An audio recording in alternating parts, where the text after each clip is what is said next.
So I am stopping my practice time here, or doing a pause, to debunk a very important lie.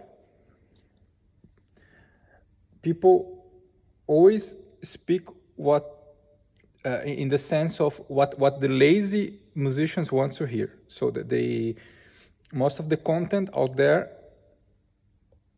are made for the lazy musicians, because the content is made for the majority of people.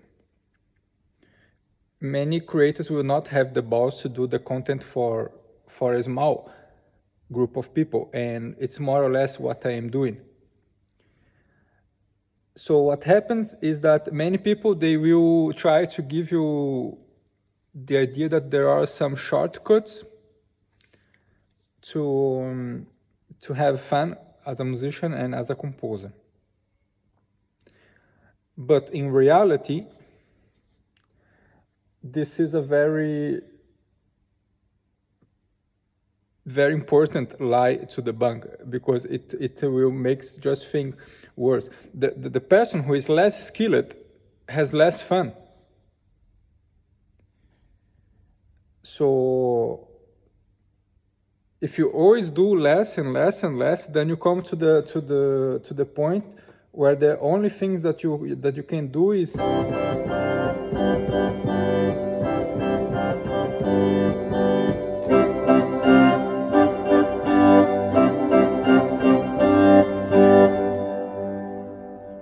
if you can do this. So do you understand? You are limited, and the more limited you are, so the less fun you are. So you can do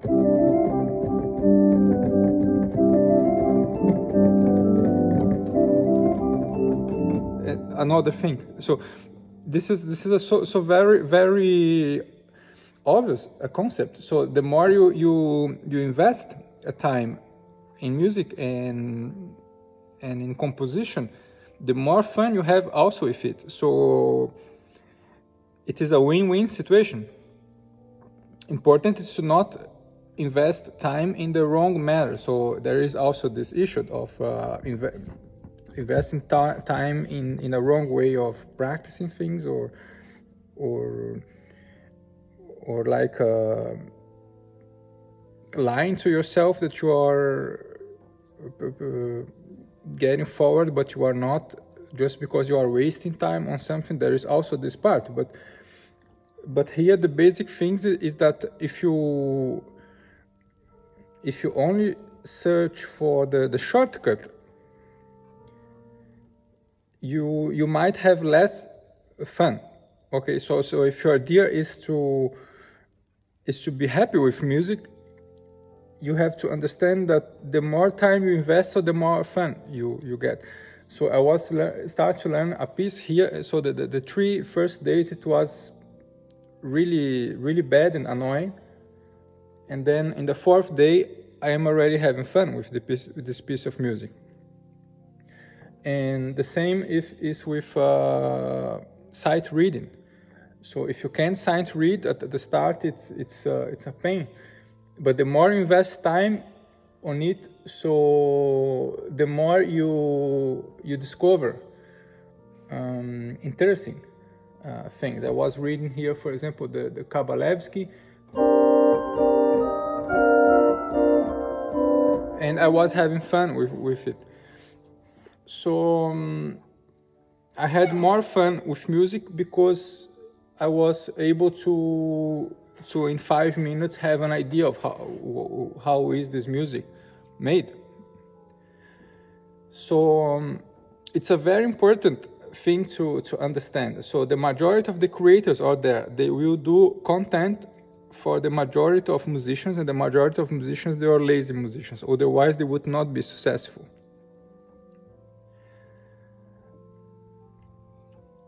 I speak lazy about the lazy in the bad sense, because there is also lazy in the good sense, in the sense that you don't want to read 10 books if you can read one, and you don't want to practice 4 hours in the wrong thing if you can do in 1 hour. So there is also the wisdom of laziness in the sense that it leads you to efficiency.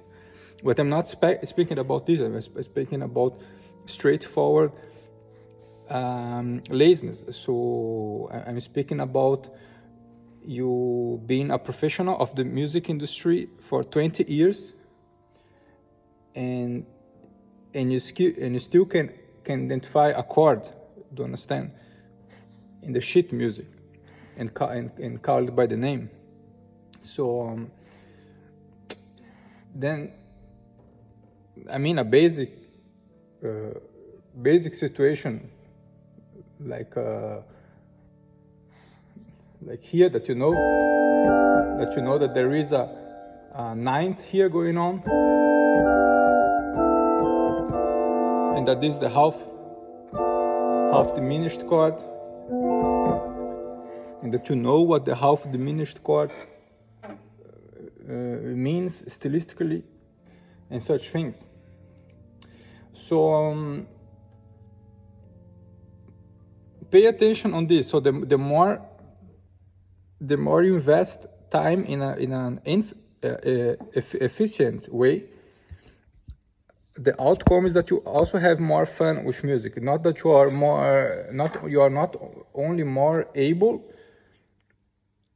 professionally speaking, you have more professional value because you are useful, but also as an amateur or someone who is starting music late, as a second thing, it stays the same. So the more you invest in music, the more rewarding is the fun that you have with music, hearing music, or all those things. So pay attention with the content that is dumbing you down, okay?